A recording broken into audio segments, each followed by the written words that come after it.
चिरी तुले हे आजपासून तिच्या शेतातनच गाड्याची ये जा करायची. आम्हाला पण पाहायचंय ती मिरची किती तिखट आहे ती. मले शिकून कलेक्टर व्हायचं. बसलो ताई.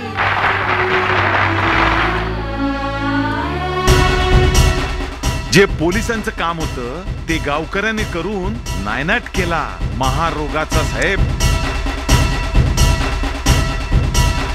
परिस्थिती ना परिवर्तनशील असते, होईल त्यांचंही मत परिवर्तन. त्या क्षणाची मी आतुरतेने वाट पाहते. चांगल्या कामासाठी निघालो होतो, हे बुरी मांजर आडवी गेली.